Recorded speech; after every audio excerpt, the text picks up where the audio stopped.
करके आया हूँ।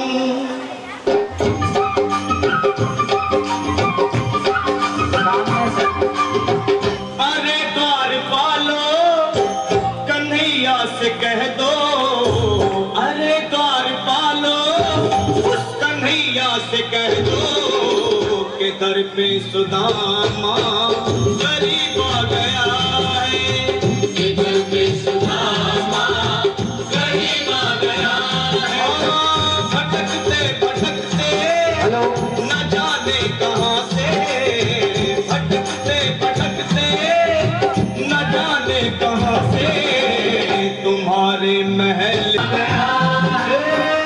अरे द्वार पालो कन्हैया से कह दो कि दर पे सुदामा गरीब आ गया है, कि दर पे सुदामा गरीब आ गया है।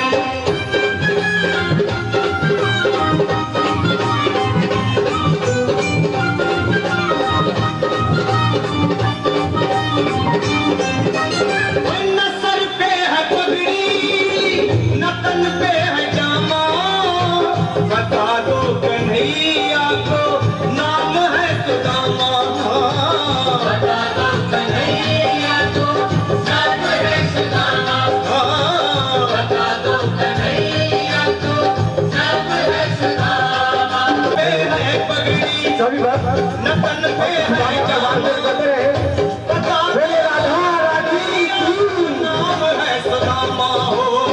न सर पे है पगड़ी न तन पे है जामा, बता दो कन्हैया को नाम है सुदामा हो, बता दो कन्हैया को नाम है सुदामा। एक बार मोहन से जा करके कह दो, तुम एक बार मोहन से जा करके कह दो कि मिलने सखावत नसीब आ गया है, नसीब आ गया। द्वार पालो कन्हैया से कह दो कि दर पे सुदामा गरीब आ गया है, कि दर पे सुदामा गरीब आ गया है।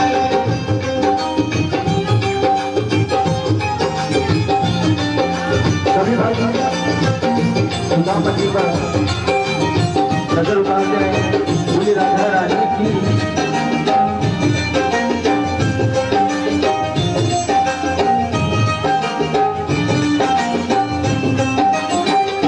सुनते ही दौड़े चले आए मोहन, लगाया गले से सुदामा को मोहन, हाँ लगाया गले से सुदामा को मोहन। वो सुनते ही दौड़े चले आए मोहन, लगाया गले से सुदामा को मोहन, लगाया गले से सुदामा को मोहन, हाँ लगाया गले से। हुआ रुक्मणी को बहुत ही अचंभा, हुआ रुक्मणी को बहुत ही अचंभा, ये मेहमान कैसा अजीब, बहुत ही अचंभा, ये मेहमान कैसा अजीब आ गया है, ये मेहमान कैसा अजीब आ गया है।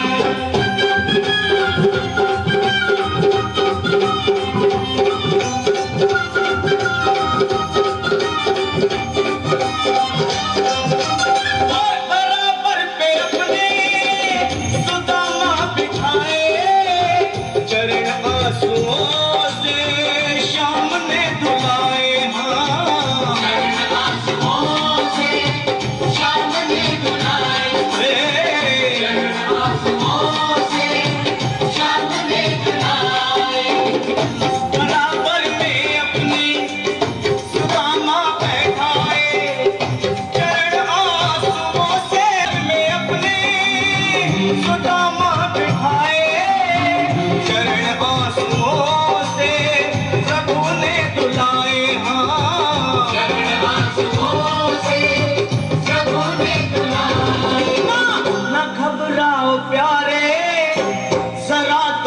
सुदामा न घबराओ प्यारे जरा तुम सुदामा खुशी का समा तेरे करीब आ गया है खुशी का समा तेरे करीब आ गया है न घबराओ प्यारे जरा तुम सुदामा न घबराओ प्यारे जरा तुम सुदामा खुशी का समा तेरे करीब आ गया है खुशी का समा तेरे करीब आ गया है खुशी का समा तेरे करीब आ गया है खुशी का समा तेरे करीब आ गया है न घबराओ प्यारे जरा तुम सुदामा न घबराओ प्यारे जरा भी सुदामा खुशी का समा तेरे करीब आ गया है खुशी का समा तेरे करीब आ गया है हाँ खुशी का समा तेरे करीब आ गया है खुशी का समा तेरे करीब आ गया है खुशी का समा तेरे करीब आ गया है खुशी का समा तेरे करीब आ गया है हाँ? बनोगे? बताओ जल्दी से कौन कौन बनेगा सुदामा हाथ उठाओ भाई भाई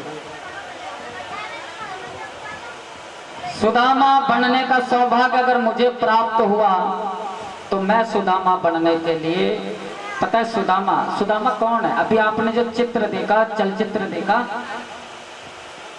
सुदामा ब्रह्म ज्ञानी है क्या है सुदामा ब्रह्म ज्ञानी ये 7वें दिवस कथा आएगी तब पता चलेगा कि सुदामा कौन है वो सुदामा जिनके लिए द्वारकाधीश त्रिलोकीनाथ दौड़े आए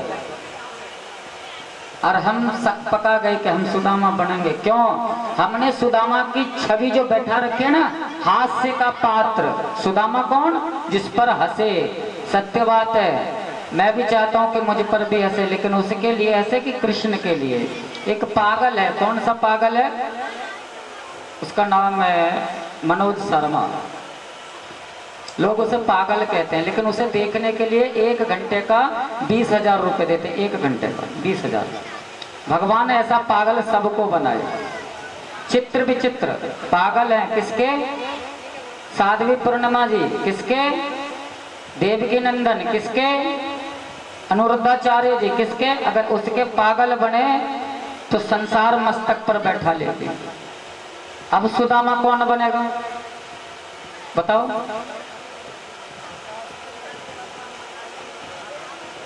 सत्यवाद धोबी वस्त्र को मलमल के धोता है धोबी वस्त्र को बड़े मलमल कर धोता है लेकिन अंदर का मैल मिटे तो भगवान मिलेगा एक सेठ जी थे एक संत अपने भगवान की राम कृष्ण की कथा उन्होंने मन में विचार किया था कि मैं पूरे भारत वर्ष के अंदर भगवान राम का और भगवान कृष्ण का प्रचार करूंगा सबके मुख पर हरे राम का कीर्तन ला दूंगा तो वो जगह जगह घूम घूम के प्रचार करने लगे पूरा भारत वर्ष तो राममय बन गया अब उन्होंने सोचा पूरे संसार को राममय बना दूं तो वो विदेश भी चले गए जब विदेश चले गए तो विदेश में ठहरने का उन्हें कोई स्थान नहीं मिला तो उन्हें एक भारत वर्ष का सेठ मिला भारतवासी एक सेठ मिला तो उन्होंने देखा उस पर लिखा हुआ भारतवासी होटल तो संत ने जब देखा कि अपने देश का है तो अपना पन जरूर होगा इसके अंदर तो सेठ जी के पास गए और सेठ जी से कहा कि मैं एक संत हूं और मुझे ठहरने का कोई स्थान नहीं मिला लेकिन मैं अपने भगवान का प्रचार करना चाहता हूं तो क्या आप मुझे अपने होटल में स्थान दोगे तो सेठ जी ने कहा कि अपना ही होटल समझो जब तक मर्जी करे तब तक रहो। अब संत ने सोचा देखो कितने अच्छा है, अपने देश का मिला और अपने जैसा स्वभाव है और अपना ही होटल बता रहा है। अब संत महाराज ठहर गए। अब सुबह चाय नाश्ता जैसे और लोगों के लिए बनता था, संत के लिए भी बनने लगा, संत को भी भोजन आने लगा। संत प्रत्येक दिन प्रातः निकल जाते और राम का प्रचार करते, भगवान की कथा करते और शाम को शयन के समय वो होटल में प्रवेश कर जाते। अब पूरा ऐसा चलते चलते पूरा महीना हो गया। अब सेठ जी ने सेठानी को अपने घर पे कहा कि मैंने एक होटल में संत को रखा है। तो सेठानी ने कहा देखना वो किराया नहीं दे पाएगा, उसके पास पैसे हैं नहीं है। बोले नाम तो बहुत दूर तक है संत का, और कथा वथा करने जाता है तो डॉलर मिलते होंगे उसे, तो किराया तो दे ही देगा। और जब इतने बड़े होटल में आया है तो आजकल मैंने देखा भी है कि भेष तो साधुओं का रहता है लेकिन बड़ी बड़ी गाड़ियों से चलते हैं। तो हो सकता है कि संत के पास बहुत धन होगा तभी तो विदेश आया है।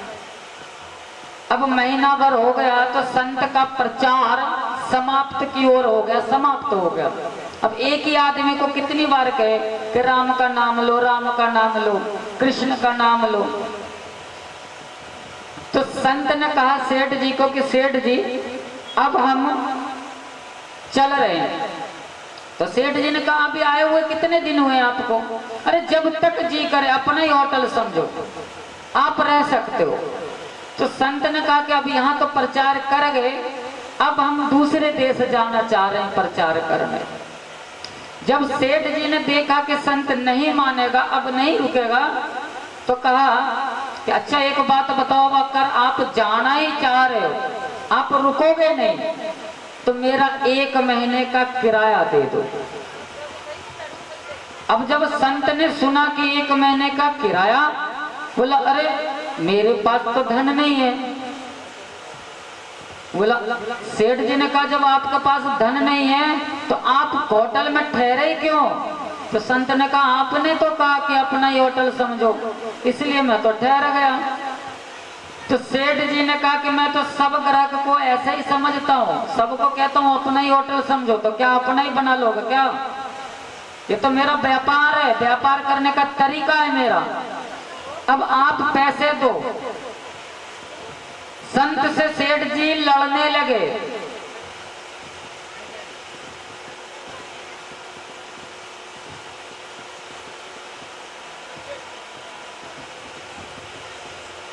जो यम के दूत हैं, चित्रगुप्त है उनके मंत्री, और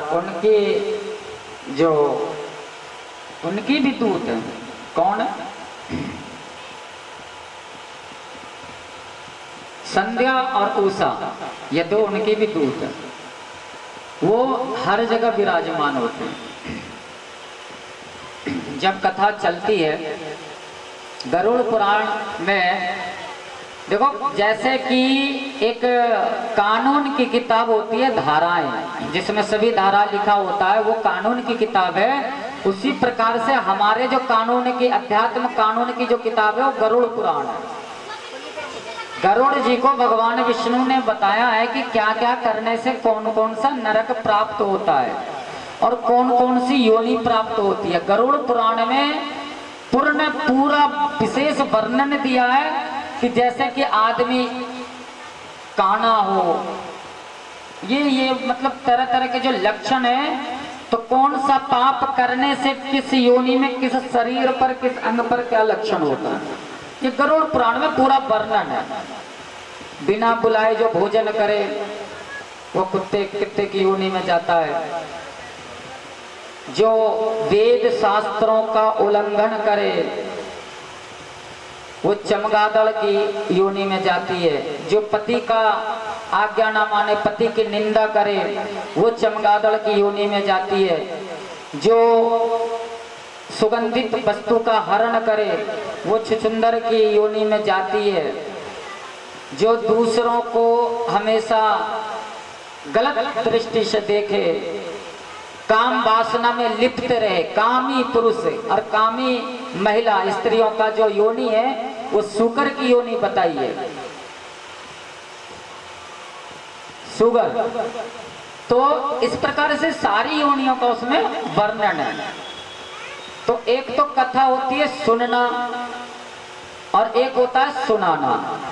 अगर कथा सुनने में आप नहीं सुन रहे तो शांत रहो, और दूसरे को भी नहीं सुनने दे रहे तो डबल पाप। एक तो अपना पाप लगा, दूसरा दूसरे का भी पाप ले लिया अपने सिर पर। क्योंकि जहाँ भागवत पुराण की स्थापना होती है, मतलब पुराण की कथा चलती है, वहाँ यह मुख्य कलश है, इस पर विष्णु जी विराजमान होते हैं। ये 4 कलश हैं, ऋग्वेद, यजुर्वेद, अथर्ववेद और सामवेद। ये 4 कलश प्रतीक है उनका। तो वहाँ सभी तीर्थ, ये कलश है, गंगा यमुना 7 कलश इधर होता है, 10 दिग्पाल, 64 योनि, नवग्रह सब विराजमान होते हैं, सबकी पूजा होती है। तो सब यहाँ देखते रहते हैं, सबको पता है। श्रवणी और श्रवणा नाम के यम के जो दासी है वो सुनती है। तो कथा पंडाल में अगर विघ्न पैदा हो या कोई गलत कार्य करें तो 1000वां गुना उसका फल प्राप्त होता है। 1000 गुना, अब पाप करें या धर्म करें, 1000 गुना फल मिलता है उसका। इसलिए तीर्थ स्थान पर नहीं करना चाहिए। घर में 10वां भाग, मंदिर में 50वां भाग और तीर्थ स्थान पर 100वां भाग का फल प्राप्त होता है। कोई तीर्थ स्थान पर अगर भंडारा करते हैं, यज्ञ करते हैं तो 100वां भाग पुण्य मिलता है, और कोई गलत कार्य कर देते हैं तो 100वां भाग का पाप का भागी बनते हैं। लेकिन मनुष्य पुण्य तो बहुत कम करता है और पुण्य का फल बहुत चाहता है। पाप बहुत ज्यादा करता है लेकिन पाप का फल चाहता ही नहीं कि भगवान तू मुझे इसका फल देना ना। अब सेठ जी और संत की झगड़ा होने लगा तो सेठ जी से संत ने कहा कि एक काम कर, तुझे धन के पीछे व्याकुल है तो मैं तुझे धन से भी कीमती वस्तु दे दूं। तो सेठ जी ने कहा अच्छा धन से कीमती क्या है? परमात्मा। लेकिन वो तो नजर नहीं आते, और जो नजर नहीं आते उसका अस्तित्व क्या? तो धन से भी कीमती कुछ चीज दे दूं तो सेठ जी ने कहा कि अगर धन से भी कोई कीमती चीज है, देखो जिसकी वासना जिसमें रहती है, जिसकी वासना जिसमें रहता है, जो मनुष्य की बुद्धि में विराजमान रहता है, मुख से भी वही निकलता है, मुख से वही निकलता रहता है जो बुद्धि में चलता रहता है। जैसे कि कल की कथा देखी तो जिसके मन में धन का वास होता है उसके जीवन में हमेशा धन की विचारधाराएं चलती रहती है। अब इसमें भी उसने भी एक सेठ की कथा सुनाई। महाराज परीक्षित को सुखदेव जी सुना रहे हैं कि एक सेठ जी थे, वो दिन रात व्यापार करते थे। अब वो अंत समय में बूढ़े हो गए, व्यापार करने में असमर्थ हो गए और अचानक उनकी मृत्यु हो गई। तो उनके 4 पुत्र थे, 4 पुत्र थे। अब उन्होंने सोचा कि पिताजी ने व्यापार तो बहुत किया लेकिन धन कहाँ छुपा गए, बता नहीं गए। तो एक डॉक्टर साहब को कहा कि भाई हम आपको मुंह मांगा धन देंगे, बस पिताजी को ऐसा इंजेक्शन दे दो कि वो 2 शब्द कहते हैं बस, अंत समय में हम मिल नहीं पाए। तो 50,000 रुपए लिए डॉक्टर साहब ने और उसके पिताजी को इंजेक्शन दिया बोलने के लिए, बोलने के लिए। अब डॉक्टर साहब ने उसे इंजेक्शन दे दिया तो उसके पिताजी थोड़े से बोलने में सामर्थ्य, मृत व्यक्ति को भी बोलने की क्षमता मिली। तो उसने कहा अरे मेरा छोटा बेटा नजर नहीं आ रहा। तो छोटा बेटा दौड़ कर आया, पिताजी मैं यहाँ हूँ, यहाँ खड़ा हूँ यहाँ। उसने सोचा शायद मुझे कुछ बताए। बोला अच्छा तू यहाँ है बेटा, लेकिन बड़ा बेटा कहाँ है? नजर नहीं आ रहा। बड़े बेटा भी दौड़ कर, पिताजी मैं यहाँ हूँ, क्या मुझे ही बताना चाह रहे हो? नहीं। और बीच वाला कहाँ है? वो नजर नहीं आ रहा। बीच वाला भी आ गया दौड़ कर, पिताजी मैं यहाँ हूँ। अरे तुम भी यही हो? तो तुझसे छोटा कहाँ है? वो भी दौड़ का बोले पिताजी मैं यहाँ हूँ, इन्हें मत बताना, सबके सामने बता। पिताजी बहुत अच्छी बात है, आप सबको बराबर नजर से देख रहे हो। तो पिताजी बोला रे मूर्खो, अगर तुम सारे के सारे यहाँ पर हो तो दुकान कौन बैठा है? दुकान बंद कर रखी है, तुम्हें पता नहीं है कि कितनी मेहनत से धन कमाया है? और क्या क्या मर गया। उसकी वासना कहाँ थी? दुकान पर, कह के मर गया। अब बेटों ने सिर पीटा कि 50,000 भी गए और दुकान की नौकरी और मिल गई। परीक्षित जी को सुना रहे हैं सुखदेव जी। ऐसे ही सेठ जी को कहा संत ने कि अगर आपको धन से भी बहुमूल्य वस्तु दे दी जाए तो क्या स्वीकार करोगे? सेठ जी ने कहा रे धन से भी कीमती चीज अगर मिल जाए तो क्यों ना स्वीकार करेंगे। तो जेब से संत ने निकाली एक सुई और बोला ये लो। तो सेठ जी ने कहा कि क्या आप मुझे उल्लू समझ रहे हो? ये कोई धन से कीमती चीज है, इसकी कीमत क्या है? तो संत ने कहा कि तुम वास्तव में ही उल्लू हो। अरे पहले पूरी बात तो सुनो। देखो ये सुई रखना, मैं तुमसे वृद्ध हूं और देखो तुम्हारे तरह घी दूध मक्खन मिश्री बादाम अखरोट छुआरे और तरह तरह के पता नहीं क्या क्या चीज भोजन भी नहीं करता। तो मैं तो एक सादा भोजन करता हूँ, तो शरीर भी कमजोर, तुमसे पहले मेरी मृत्यु हो जाएगी। बोले हाँ। तो मैं संत हूँ तो मुझे स्वर्ग प्राप्त होगा। बोले हाँ। तुम्हारी मेरे बाद में मृत्यु होगा। अगर तुम्हें किसी कारणवश नरक प्राप्ति होगी तो जब तुम नरक में जाओगे तो मैं वहां तुम्हारा इंतजार करूंगा और तुम मुझे ये सुई दिखा देना, तो तुम्हारे नरक के बदले मैं नरक भोगूंगा और तुम्हें मैं अपना स्वर्ग दे दूंगा। अब बताओ। तो सेठ जी ने कहा अरे 1 महीने के किराए में अगर स्वर्ग मिल रहा है तो क्या दिक्कत है? अब सेठ जी ने सुई लिया और घर आ गए। अरे बहुत बढ़िया काम करा, स्वर्ग ले लिया मैंने। अब सेठानी ने पूछा कि सेठ जी वो जो तुम्हारे यहाँ संत रहता था वो है या चला गया? बोला चला गया। बोला अच्छा किराया दिया? बोले किराया बहुत अच्छी वस्तु दी है। बोले क्या दिया? बोला स्वर्ग दे दिया। बोला कैसे? बोले ये देखो ये जो है, तो बोले ये तो सुई है, ये स्वर्ग कैसे? बोला ये स्वर्ग का टिकट है, ये स्वर्ग का टिकट है। तो सेठानी ने कहा ये कैसा टिकट है? बोले देखो हम झूठ बोलकर बहुत व्यापार करते हैं, किसी पर पैसा नहीं छोड़ते, कभी दान धर्म नहीं करते, तो हमारी मृत्यु के बाद हमें मिलेगा तो नरक ही। अब संत को मिलेगा, संत है हमेशा राम का जाप करते हैं भगवान का, उसे स्वर्ग मिलेगा। तो मृत्यु के बाद जब उसे स्वर्ग मिलेगा और हमें नरक मिलेगा तो हमें वहां जाकर ये सुई दिखानी है, तो संत हमारे बदले नरक भोगेगा और हम स्वर्ग भोगेंगे। ये मिला स्वर्ग। सेठानी ने कहा तुम बिल्कुल उल्लू के उल्लू ही रहे। अब सेठ जी ने कहा सेठानी एक बात बताओ, उधर संत भी कह रहे थे मैं उल्लू हूँ, इधर तुम भी कह रही हो मैं उल्लू हूँ, क्या वास्तव में मैंने कभी अपना धन कमाने के चक्कर में ना दर्पण नहीं देखा? कहीं ऐसा तो नहीं है रात भर धन कमाने के चक्कर में जागा रहता हूँ तो उल्लू ही बन गया? रुको, शीशे के सामने गया, देखा अरे मैं तो सही हूँ। तो सेठानी के पास आया और सेठानी से कहा मैं तो सही हूँ, मेरे हाथ पैर भी है। बोला सही हो लेकिन बुद्धि कम है। बोले कैसे? बोला जब मरने के बाद तुम्हारे ये हाथ पैर तुम्हारे साथ नहीं जाएंगे तो ये सुई कैसे दिखाओगे? वो तुम्हारा उल्लू बनाकर चला गया। अब जब संत उस सेठ जी को पता चला तो सेठ जी ने मुट्ठी में सुई दबाई और दौड़ा चला गया संत के पीछे। बोला रुको रुको, तुमने मेरा उल्लू बना दिया। अब संत ने देखा पीछे से सेठ जी दौड़े दौड़े आ रहे हैं। संत ने कहा क्या बात है? बोला तुमने मेरा उल्लू बना दिया। बोला कैसे? बोला तुमने ये सुई दे दी मुझे, अब बताओ मरने के बाद मेरा शरीर तो साथ जाएगा नहीं, तो ये सुई कैसे ले जाऊंगा मैं? बोला तुम बिल्कुल उल्लू के उल्लू। अब सेठ जी ने कहा अरे घर पे सेठानी उल्लू कहती है और बाहर संत उल्लू कहते हैं, कहीं ऐसा तो नहीं है इसमें उल्लू कौन है पता ही नहीं चलता। बोले संत जी एक काम करो, एक बार रुको। अब स्नान करा, घर में जाकर दर्पण पे शीशे पे बाल वाल काल कराया।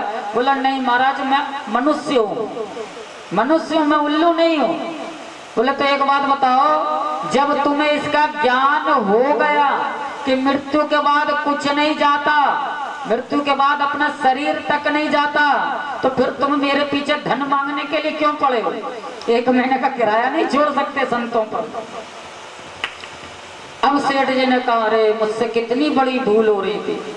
अब वहीं से उनका हृदय परिवर्तन होता है। देखो घटना सबके जीवन में घटती है।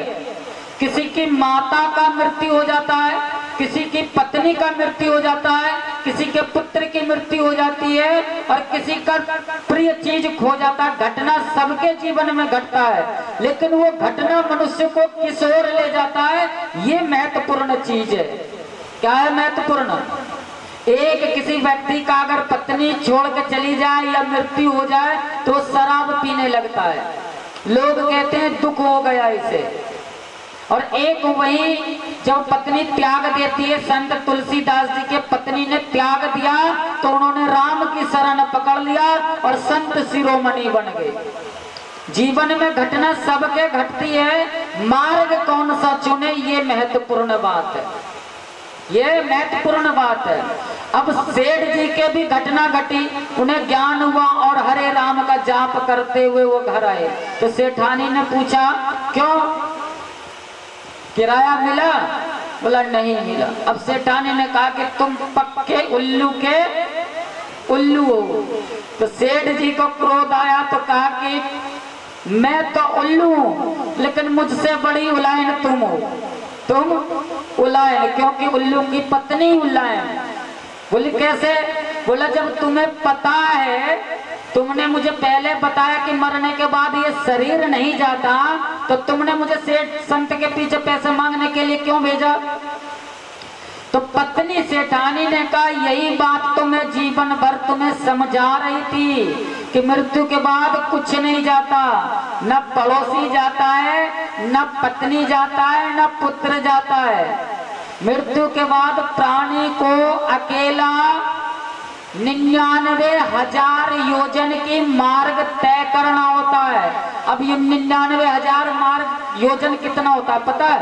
1 योजन में 3 मील होता है, 3 मील, और 1 मील में 3.5 किलोमीटर होता है।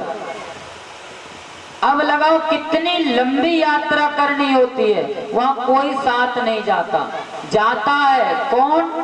सिर्फ राम का नाम, सिर्फ अपना कर्म और धर्म। इसलिए संत तुलसीदास जी ने कहा है कि दया धर्म का मूल है और पाप मूल अभिमान। तुलसी दया ना छोड़िए जब तक घट में प्राण। हम भागवत कथा श्रवण करने आए। श्रीमद् भागवत में 18,000 श्लोक हैं। कितने? 18,000 श्लोक। अगर एक श्लोक भी अपने जीवन में धारण कर लिया तो हमारा कल्याण हो जाएगा। 7 दिवस की कथा है। हरे राम राम राम हरे हरे, हरे कृष्ण कृष्ण कृष्ण हरे हरे। कितने भक्तों ने मंत्र का जाप किया? जरा हाथ उठाओ। सत्य बोलना, क्योंकि भगवान सब सुनते हैं। नहीं किया ना तो फिर कलयुग केवल नाम आधारा। जब कलयुग में पता है कि नाम आधार है तो क्यों नहीं लेते? इसलिए भगवान महाराज परीक्षित को सुखदेव जी बता रहे हैं कि सबको पता है कि अंत समय में अगर राम का नाम मुख से निकल जाए, जैसे अजामिल ब्राह्मण ने नारायण का नाम मुख से लिया, लेकिन पता होते हुए भी इतना छोटा सा साधन नहीं कर पाते हैं। कितना छोटा सा। राम के नाम में कोई मोल नहीं लगता, कोई प्रयत्न नहीं करना होता, लेकिन राम का नाम लेता कौन है? कौन लेता है राम का नाम? हमारे कल्याण का सबसे सरल उपाय है। 4 प्रकार के युग हैं, सतयुग, त्रेता, द्वापर और कलयुग।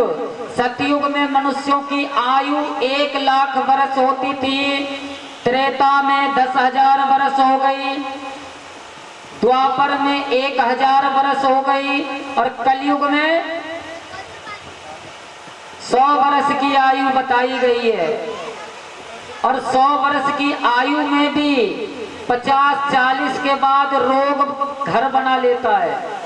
अब जब रोगी अवस्था हो जाती है तो भगवान का ध्यान भी नहीं हो पाता। इसलिए जब तक कंचन का, सुखी कौन है संसार में? सुखी 2 ही प्राणी है, जिसके पुत्र अपने माता पिता की सेवा करे वो सुखी, और जिसकी कंचन काया हो वही सुखी है। बाकी ना तो धन में सुख है ना संसार में सुख है।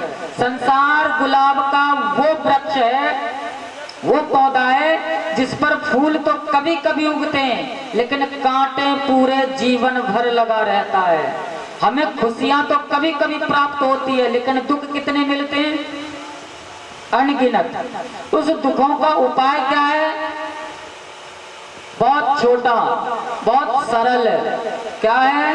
हरे राम, राम राम हरे हरे। हरे का मतलब राम हरेंगे। क्या हरेंगे? हमारे संकट, हमारे कष्ट। आप किसी भक्त के पास, किसी के पास चले जाओ, अपना अगर साधन नहीं कर पाता है जीव मनुष्य तो उसका कल्याण नहीं है। इसलिए सूकदेव जी ने व्याख्या किया है महाराज परीक्षित को कि कलयुग वासियों में देखो 4 प्रकार के युग हैं। सतयुग में जो मनुष्य रहा करते थे तो वो कहाँ रहा करते थे? वनों में, गुफाओं में, जंगलों में, जिसे आज के भौतिक युग में आदि मानव कहा जाता है। त्रेता युग में थोड़ा थोड़ा मकान बनना आरंभ हुआ। द्वापर में मकान पूर्ण रूप से बन गया और उस पर सुंदर सुंदर कलाकृति छा गई। और कलयुग में मनुष्य कहाँ रहने लगा? कलयुग में मनुष्यों की आयु तो बहुत कम है लेकिन सतयुग में सदा भगवान का भजन करते थे, त्रेता में भी, द्वापर में भी, और कलयुग में सदा धन के पीछे लगे रहते हैं। देखो धन कमाने के चक्कर में ये शरीर रोगी कर लेते हैं, है ना? धन कमाने के चक्कर में हम इस शरीर को रोगग्रस्त कर लेते हैं और फिर इस शरीर को बचाने के चक्कर में सारा धन खर्च कर देते हैं। बचता है कुछ? डॉक्टर साहब के पास जाएं तो क्या कहते हैं? प्लॉट, दुकान, मकान सब बेचकर बचाने के चक्कर में ले रहते हैं। और भगवान कृष्ण ने एक बात कहा है कि तू करता वो है जो तू चाहता है, वो जाता है जो मैं चाहता हूँ। तू वो कर जो मैं चाहता हूँ, तब होगा वो जो तू चाहेगा। तो भगवान कृष्ण क्या चाहते हैं? भगवान को पाने के लिए क्या उपाय है? भगवान की बातें मानना। अगर हमारा छोटा बच्चा हमारा बात ना माने तो क्या? प्लॉट खरीदता है, उसके बाद मकान बना लेता है, उसके बाद उसमें टाइल, एसी इत्यादि इत्यादि लगाए रखता है, लेकिन उसकी कभी वासना कम नहीं होती, रुकती नहीं। लालसा, इच्छाएं, जब इच्छाएं तृप्त नहीं होती, इस कारण मनुष्य दुखी है। पहले के लोग मट्टी के मकान में रहते थे। देखो कितना बदल गए हम। पहले के लोग मट्टी के मकान में रहते थे, हृदय मुलायम था, प्रेम था परिवार में। आज लोग पत्थर के मकान में रहने लगे, हृदय भी पत्थर का हो गया। भाई भाई में प्रेम नहीं है, भाई भाई में प्रेम नहीं है। चाचा ताऊ इन सब का आदर मान सम्मान खत्म हो गया। पहले का एक बच्चा अगर गलत कार्य करता था, जैसे बीड़ी सिगरेट कोई चीज का सेवन करना हो, तो गांव के बहुत दूर जाता था, क्योंकि कोई गांव वाला या पड़ोसी गांव वाला भी ना देख ले, ना तो घर पे कह देगा, इतनी दूर जाता था। और कोई अगर गांव का देख ले तो तुरंत छिपा लेता था। आज का व्यक्ति अपने घर के बाहर गया और लगा सिगरेट फूंकने। क्यों? उसे किसी की शर्म, किसी की लाज और किसी का डर नहीं है। डर सदा रहना चाहिए, डर से ही प्रेम होता है। भगवान राम ने जब समुद्र की विनती की तो लक्ष्मण जी ने क्या कहा, भय बिनु प्रीत न होती। क्या होता है, भय बिनु प्रीत न हुई। तब भगवान राम ने जब धनुष चलाया तो समुद्र जी सागर जी निकल कर आए। इसलिए भय जरूर होना चाहिए। घर में बच्चों को माता पिता का रहना चाहिए, माता पिता को समाज का रहना चाहिए। जब भय होगा तो एक दूसरे एक मुट्ठी में परिवार रहेगा। इसलिए मनुष्य दुखी है। बोलबा के बिहारी लाल की जय जय हर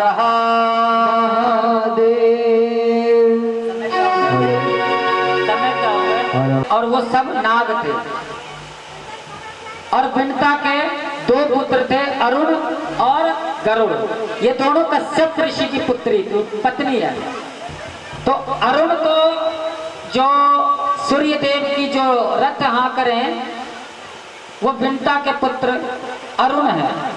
और गरुड़ जी कौन है, जो भगवान विष्णु के वाहन है। अच्छा, एक चीज अभी मैं और बताऊं, हमारे देवी देवताओं को, सनातन धर्म के देवी देवताओं को देखकर लोग तरह तरह की बातें करते हैं, कटाक्ष करते हैं। वो कहते हैं कि गणेश जी बहुत बड़े हैं। गणेश जी कितने बड़े हैं, जैसे अगर उनका प्रतिमा कितनी बड़ी है और मूसक चूहा कितना छोटा है, और गणेश जी की सवारी क्या है, चूहा। तो क्या गणेश चूहा हमारा भार उठा सकता है? आप बैठ सकते हो चूहे पर? अगर आपको बैलगाड़ी दे दी जाए और उसे हाँकने वाले दो चूहे उसमें बांध दें तो बैठ सकते हो? चूहा खींच सकता है आपको? नहीं ना, हाँ नहीं खींचेगा, क्योंकि वो बेचारे छोटे छोटे। पता क्या है, परम पिता परमात्मा ने जब इस संसार की रचना की तो उस समय उन्हें पता था कि 4 युग होंगे, सतयुग, त्रेता, द्वापर और कलयुग। तो कलयुग में मनुष्य इतना स्वार्थी होगा कि बात बात पर अपने माता पिता को घर से भगा देगा, थोड़ी थोड़ी जमीन के लिए अपने भाई की हत्या कर देंगे, एक दूसरे का नजर बचते ही धन हड़पने के चक्कर में रहेंगे। तो इन लोगों को बचाएगा कौन? ये जो पशु पक्षी हैं इन्हें कौन बचाएगा? तो भगवान विष्णु जी ने, भगवान केशव ने सभा में, ब्रह्मा विष्णु महेश की सभा बुलाई और कहा कि एक काम किया जाए। लोग किसी चीज से नहीं डरते, किसी से डरते हैं, भगवान से डरते हैं, इसलिए कि भगवान हमें सजा देंगे। हमारे मन में धारणा है तो भगवान से हमसे डरते हैं। तो ये जितने पशु पक्षी हैं सब अपने अपने पास ले लो, जिससे कि हमें देखकर ये पशु पक्षियों की हत्या ना करें। अब देखो, भगवान शिव ने ले लिया सांप, बैल, माता पार्वती ने शेर, विष्णु जी ने भी सर्प और मोर, गरुड़ इत्यादि इत्यादि पक्षी, पशु पक्षियों को अपने अपने पास रख लिया। सावन में अगर हमारे घर में सांप निकल जाता तो क्या कहते हैं? मारते हैं, छोड़ देते हैं। क्यों? शिव जी नाराज हो जाएंगे। तो सांप को किसने बचाया? शिव ने। हमारे घर में कीमती वस्त्र अगर काट दे चूहा तो हम उसे मारते नहीं है। क्यों? हम दयावान हैं। और वही वस्त्र अगर सास से खराब हो जाए तो चोटी पकड़ कर लड़ते हैं, मेरी कीमती वस्त्र है। ननद से खराब हो जाए या किसी पड़ोसी से खराब, है ना, लड़ते हैं ना। लेकिन चूहा काट दे तो हम छोड़ देते हैं। क्यों? हम दयावान नहीं है, गणेश जी से डरते हैं। कहीं वो नाराज हो गए तो घर की संपत्ति चली जाएगी। तो किसने बचाया? गणेश जी ने। गणेश जी ने बचाया। इसलिए पशु पक्षियों को अपने पास रखा गया, क्योंकि ये सब मन की गति से चलने वाले हैं। गणेश जी को, विष्णु जी को, शंकर जी को किसी वाहन की आवश्यकता नहीं है, ये सब मन की गति से भ्रमण करते हैं। ये तो मनुष्यों से बचाने का इन्होंने उपाय देखा और अपने अपने पास रख लिया, है ना, अपने अपने पास। लेकिन फिर भी मनुष्य कितने स्वार्थी हो गए, उन्होंने धर्म ही बदल लिया। अब लोग भाई, ये तो सनातन हिंदू धर्म में ही है ना कि सांप को छोड़ दिया जाए, गौ हत्या नहीं किया जाए, बैल को धर्म का प्रतीक माना जाए, किस धर्म में। लेकिन मनुष्य इतना स्वार्थी हो गया, तो धर्म ही बदल दिया, चाहे डर से बदल दे, भय से बदल दे, या कैसे बदल दे। अब छूट ले ली। तो परमात्मा ने सबकी सृष्टि करते हुए सबकी मन की बातें समझकर ये पशु पक्षियों को अपने पास। अब गरुड़ जी किसके वाहन है? विष्णु जी के। तो गरुड़ जी का भोजन क्या है? नाग, सांप वो खाते हैं। कालिया नाग को ना था, इंद्र का मान भंग किया। आज पता था इंद्रदेव को। अच्छा, 5 दिन कथा हो गई, 4 दिन रोज बारिश हो रही थी, और मैं कह रहा था कि कल प्रभु आ गए ना, अब मान भंग होगा। देखो आज रुके रहे वो, है ना। घटा तो बार बार लग रही थी, लेकिन आज रुक गए। कृपा है ठाकुर की। पड़ी थी 2 बूंद, तो शायद ठाकुर जी को देखा ना हो तो देख के भाग गया हो, समझ गया क्या। अब ब्रज में, गोकुल में नंद बाबा उत्सव की तैयारी कर रहे हैं, तो भगवान कृष्ण ने पूछा, चाप प्रसाद तैयार हो गया, लेकर आओ। और एक उसमें कटोरी में हल्दी का गोवर्धन पूजन। गोवर्धन पूजन किस किस चीज से होता है? दूध है, कच्चा दूध है घर में, या कच्चा ना हो तो कैसा भी दूध है, देखो एक लोटे में लेकर आओ। और हल्दी का भोग, चावल का, अन्नकूट का प्रसाद होता है गोवर्धन में, सबको पता है। तिलक किया जाता है गोवर्धन महाराज को, दूध के छींटे लगाए जाते हैं। आपने गोवर्धन परिक्रमा की है? गोवर्धन पर्वत कितना बड़ा था? कितना? इतना इतना बहुत बड़ा, मतलब अच्छा बहुत बड़ा। 30,000 मीटर का गोवर्धन पर्वत था। गोवर्धन पर्वत कितना? महाराज पुलस्त ऋषि थे, द्रोणगिरी पर्वत के पुत्र हैं गोवर्धन पर्वत। तो वो अपने साथ गोवर्धन पर्वत को गोकुल से ले जाना की प्रयत्न कर रहे थे, वो गए नहीं। तो श्राप दे दिया कि एक एक मुट्ठी घटता रहेगा, एक एक मुट्ठी घटता रहेगा। वो घट घट के आज 300 मीटर की बची हुई है, बची हुई है गोवर्धन पर्वत, घट रहा है दिन ब दिन। और कलयुग के अंत में गोवर्धन पर्वत समाप्त। तो ये चीजें जब हमारी धार्मिक चीजें, वस्तुएं धरातल की जब चली जाएंगी, तो हमारा भी गमन होना पतन होना शुरू होगा। अब इंद्र ने देखा गोकुलवासी, अच्छे गोकुलवासी नहीं, ये विज्ञान भी कह रहा है, इसीलिए कि तो हमारा सनातन धर्म सत्य का प्रतीक, सत्य है, सनातन ही सत्य है। 6ठी क्लास 7वीं क्लास की जो बुक है, जिस समय मैंने पढ़ाई की 1996 में, उस समय किताब पढ़ा तो उसमें लिखा हुआ क्या? हड़प्पा मोहनजोदड़ो की सभ्यता।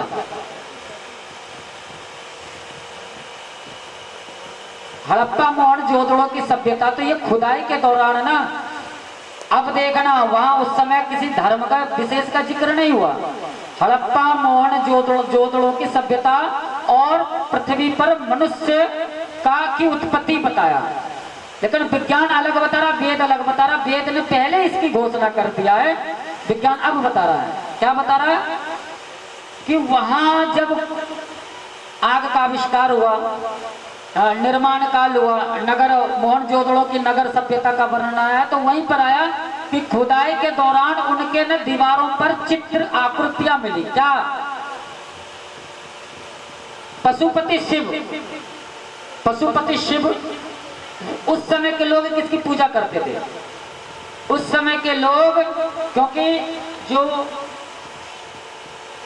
जर्नल पढ़ाई है, एक धर्म विशेष का तो अलग है, लेकिन जर्नल पढ़ाई में सभी धर्मों के बारे में बताते हैं। लेकिन उस समय के धर्म कोई नहीं, एक ही बता रहा है कि जब मानव जाति की उत्पत्ति हुई तो उस समय के जो हड़प्पा मोहनजोदड़ो के नगर के लोग थे, आदि पाषाण काल युग के जो लोग थे, उस समय वो जो पूजा करते थे वो पशुपति शिव की पूजा करते थे।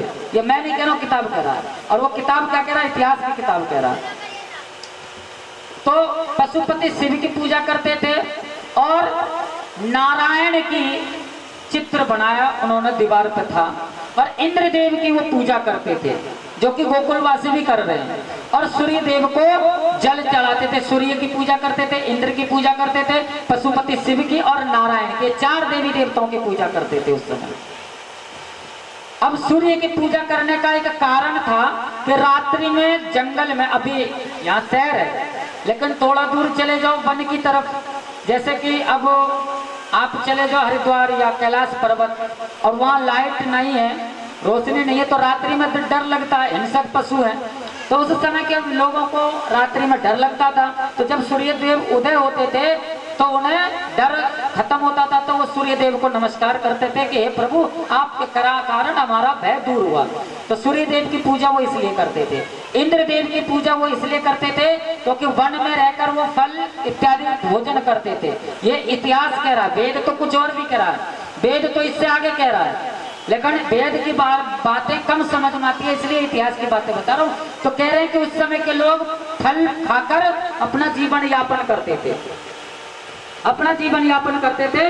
तो जब वर्षा होती थी, मतलब उस समय के लोग सारे वर्षा पर ही निर्भर रहते थे, तो वर्षा जब होती थी तो हरियाली आती थी, फल फ्रूट लगते थे, इसलिए वो इंद्रदेव की पूजा करते थे कि जल्दी बारिश आए और हमारे भोजन के लिए सामग्री उत्पन्न हो, फल फ्रूट हो। इंद्रदेव की, पशुपति शिव की वो पूजा करते थे और नारायण की वो अपने मन से सेवा पूजा करते थे। ये 4 देवी देवताओं की पूजा करते थे। तो गोकुलवासी इंद्र की पूजा कर रहे हैं, तो कृष्ण ने कहा कि आप इंद्र की पूजा क्यों कर रहे हो? तो उन्होंने कहा कि युगों युगों तक हम इंद्र की पूजा करते चले आए, क्योंकि बारिश होती है, बारिश के कारण हमारा फसल होता है।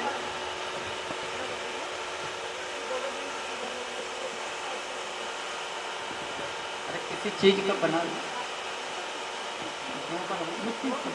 मिट्टी का बना लो जल्दी। हाँ, और प्लेट में रख लो। अब तो इंद्रदेव की परमात्मा ने सबको अपना अपना कार्य सौंप दिया। क्या? इंद्र का कार्य है वर्षा देना, पवन देव का कार्य है वायु देना, सूर्य देव का कार्य है रोशनी देना, चंद्रमा का भी, सबका नक्षत्र ग्रह इत्यादि इत्यादि सबका अपना अपना सीमा निर्धारित कर दिया है। लेकिन एक जो पर्वत है गोवर्धन, उसे तो खाली ऐसे ही छोड़ दिया, लेकिन उस पर भी जो घास उगते हैं उसे हमारी गैया खाती है और गैया फिर उस घास को खाकर हमें दूध देती है, जबकि ये उसका काम नहीं है। जो काम है उसका, उससे ज्यादा वो कार्य कर रहे हैं। इसलिए हमें अगर पूजा करनी है तो गोवर्धन पर्वत की करनी चाहिए। अब वसुदेव जी ने कहा, नंद बाबा जी ने कहा कि अगर हम गोवर्धन की पूजा करेंगे तो इंद्रदेव नाराज हो जाएंगे।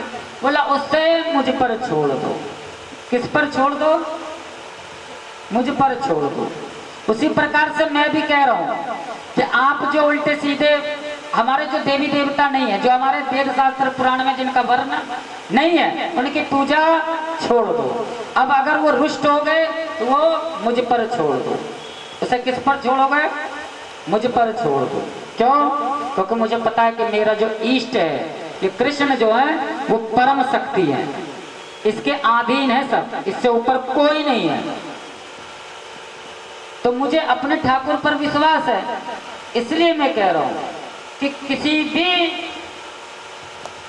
मतलब अपने देवी देवताओं को छोड़कर लोग, मैंने देखा है ना कि कुछ लोग अभी कहीं कहीं मीडिया के, सोशल मीडिया के माध्यम से, टीवी के न्यूज चैनल के माध्यम से देखा गया कि कुछ लोग बहुत ज़्यादा कहाँ जाते थे, सीकरी वगैरह, मतलब नाम तो मुझे याद नहीं, वहाँ जाते थे और खूब धन चढ़ाते थे। तो ऐसा नहीं करना चाहिए। अपने धर्म के देवी देवताओं को मान दो, अपने बड़ों बूढ़ों का सम्मान करोगे तो संसार में तुम्हारा सम्मान होगा। अपने धर्म का सम्मान करोगे तभी तो दुनिया में अपने धर्म का सम्मान होगा। जब हम नहीं करेंगे तो कौन करेगा? सनातन हिंदू धर्म किसका है? हमारा है, तो हमें ही सम्मान करना होगा। अब इंद्रदेव अगर कुछ करे तो भगवान कृष्ण कहते हैं वो मुझ पर छोड़ दो। अब सारे नंद बाबा, यशोदा मैया चले गए पूजन करने, किसकी? गोवर्धन पर्वत की। गोवर्धन पर्वत की पूजन शुरू भी नहीं की, इतने में इंद्र को पता चल गया। इंद्र को पता चल गया, इंद्र ने अपने दूत भेजे। कौन कौन है दूत इंद्र के? ये घटा, बादल, देखते हो कहीं कहीं बादल फाड़ देते हैं, अभी भी फटा है। तो बादल वो फटता क्यों है? हम अपने धर्म से विमुख हो जाते हैं, हम अपने देवी देवताओं से विमुख। अच्छा, मंदिर जो बनाया किस लिए बनाया जाता है? अभी देखने में आया, सोशल मीडिया से देखा कि हरिद्वार में गंगा जी के किनारे बैठकर हुक्का पी रहे थे कुछ लोग, तो वहां के जो साधु संत है उन्होंने उन्हें पीट के भगाया। हुक्का पी रहे थे। अच्छा, हुक्का पीने की यही स्थान मिला? तो ऐसे विधर्मी लोगों से हमारा धर्म दूषित होता है। मंदिर में कभी बगैर स्नान करे प्रवेश नहीं करना चाहिए। मंदिर में आप कसरत नहीं करना चाहिए। क्यों? वह हमारे इष्ट देख रहे हैं। जय और विजय को श्राप क्यों दिया? क्योंकि वो अपने भुजाओं पर अहंकार था उसे। तो संत कुमारों द्वारा विष्णु जी ने श्राप दिला दिया। तो कभी अपने भगवान के सामने, ये शरीर काया तो उसी की है और उसी को हम दिखा रहे हैं, तो फिर वो ऐसी योनि देता है कि हम दिखाने लायक नहीं होते। अब इंद्र ने मेघ और बादल को भेजा कि देखो गोकुल वाले आज हमारी पूजा से विमुख हुए, इन्हें दंड दो। अब वर्षा ही वर्षा होने लगी। जब वर्षा हो गई तब कन्हैया ने गोवर्धन पर्वत को अपनी उंगली पर उठा लिया। कौन सी उंगली पर उठाया? अच्छा ये देखो, बड़ी सोचने वाली बात है। किस उंगली पर उठाया? हाथ कौन सा था? हाथ नहीं, हाथ सीधा था या उल्टा था? हा? क्यों? उसमें भी कारण है, कन्हैया के हर लीला में कारण है। क्योंकि बाएं अंग का जो मालिक होता है वो अर्धांगिनी होती है। जैसे शिव के बाएं अंग पर विराजती है गौरा, तो कृष्ण के बाएं अंग पर राधा रानी का अधिकार है। इसलिए राधे की शक्ति से तब वहां कृष्ण कहते हैं कि कछु माखन को बल मिलो और कछु गोपिन करी सहाय, और या राधा जी की शक्ति से गोवर्धन लियो उठाए। मेरो कछु बल नहीं, मेरा बल कोई बल नहीं है। देखो ये भगवान है, हम थोड़ा सा काम कर देते हैं तो हमको बखानने लगते हैं, मैंने करा मैंने करा मैंने करा, और भगवान करे मेरा कोई बल नहीं है। ये तो सभी ग्वाल वालों ने सहायता की। कैसे सहायता की? जब गोवर्धन पर्वत उठा लिया तो सबने अपने अपनी लाठी लगा दी और सबको मन में ये लगने लगा हमने कृष्ण की सहायता की। तो कृष्ण को जब लगा कि ये लोगों के मन में विचार है, तो कृष्ण भगवान ने हल्की सी पर्वत को नीचे करा, सबकी लाठी कटर कटर कटर कटर टूटने लगी।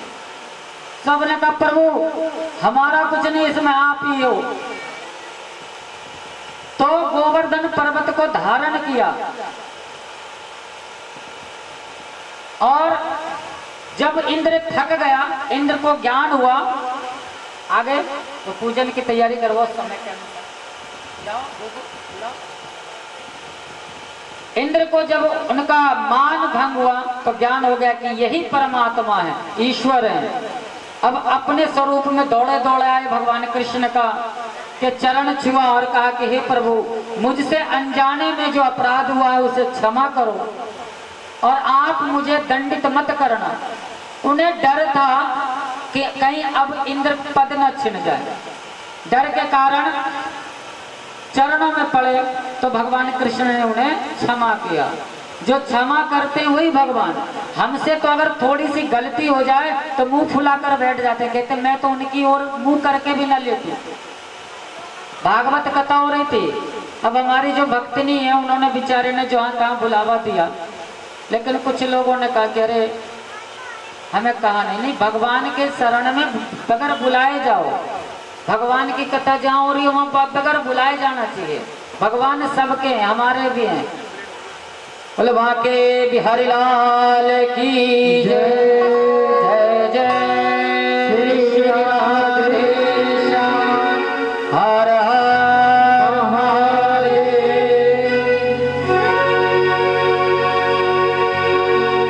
अरे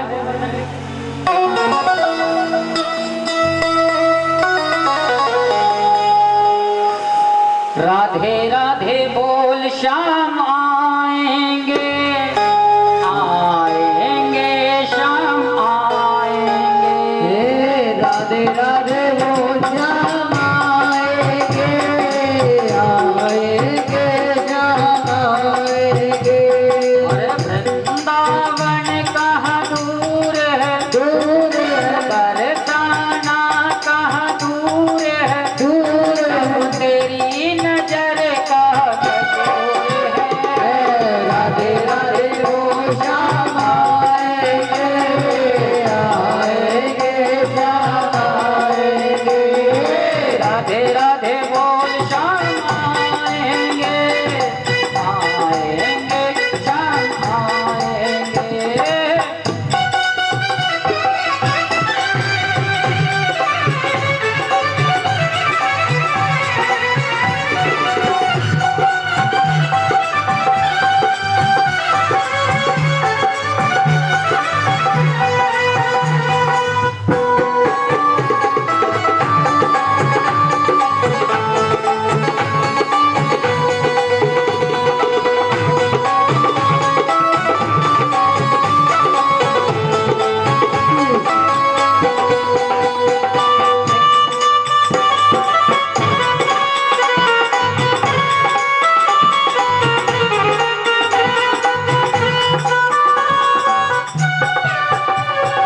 निकलेगा मेरी भक्ति का परिणाम, मेरे घर भी आएंगे घनश्याम। निकलेगा मेरी भक्ति का परिणाम, मेरे घर भी आएंगे घनश्याम। बस याद करे, याद करे, बस याद करे, याद करे। ना यूं जीवन बर्बाद कर, इसे दिन लौट ना आएंगे। राधे राधे बोल आएंगे, आएंगे श्याम आएंगे। राधे राधे बोल श्याम आएंगे, आएंगे श्याम आएंगे। राधे राधे बोल श्याम आएंगे, आएंगे श्याम आएंगे। हरि लाल की जय। जय जय राधे हर हर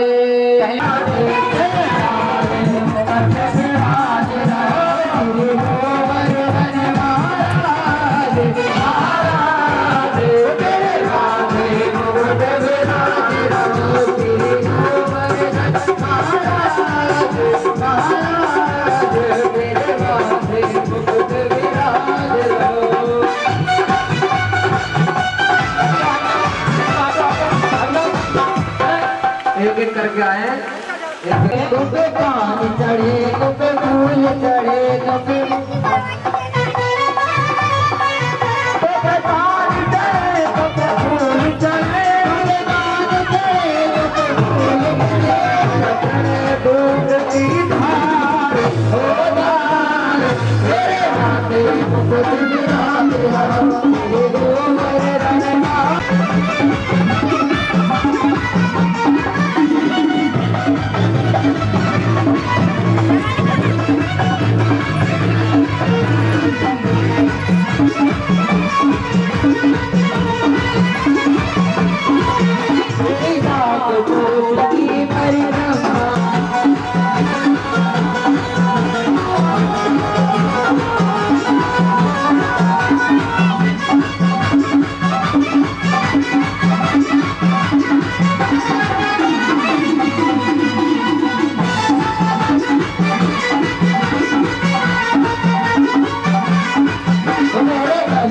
कंठा सोने का तेरे गले में कंठा सोने का तेरे गले में कंठा सोने का तेरे गले में कंठा सोने का चोरी पे हीरा लाल हो लाल तेरे माथे में बुद्ध विराज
Hallelujah.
संग में प्रेम गावे डाले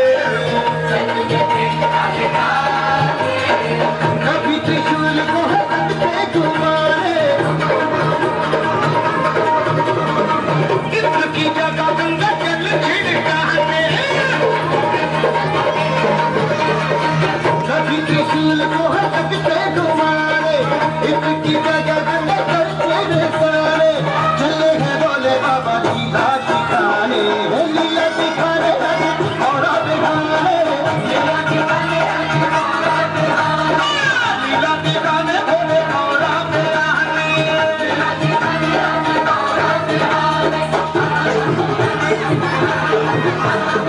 शिवजी की चली गई सवारी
बजाओ एक बार।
समझाऊं भोली मेरे पाछे पाछे आजा, मेरे पाछे पाछे आजा, मेरी तने दर्शन कराऊं, ओ भोली तने दर्शन कराऊं, चल भोली तने दर्शन कराऊं, ओ भोली।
चल गंगा जी में ना घोड़ी, चल गंगा जी में ना घोड़ी।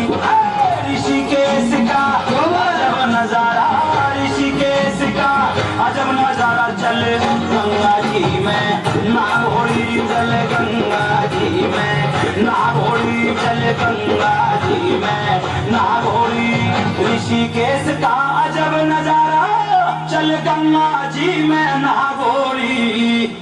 चोटी वाले के होटल में, चोटी वाले के होटल में तू भोजन का गोरी रे, चल चल तू भोजन का गोरी रे, चल चल तू भोजन का गोरी।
आगे जाके अगर आपसे ना बन रहा तो इसे दे बना देगा, तो कूद कूद के बनाएगा।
पापियों को पाप से है तारती, श्री भागवत भगवान की है आरती।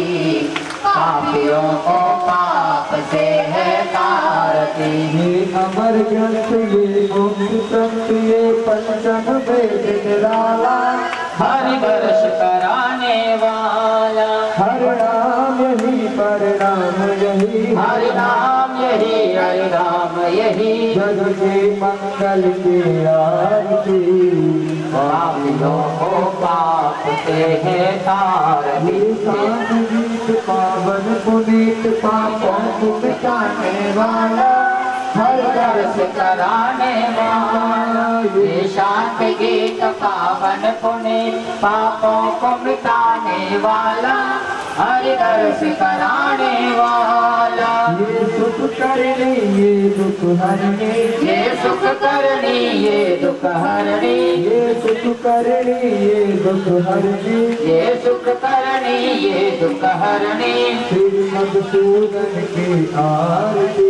जय हो पापियों को पाप से है तारती। श्री भागवत भगवान की है आरती।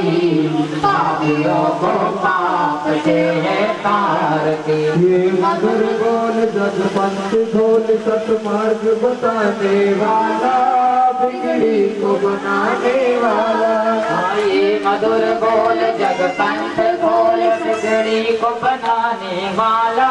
पाप भागवत भगवान की है आरती।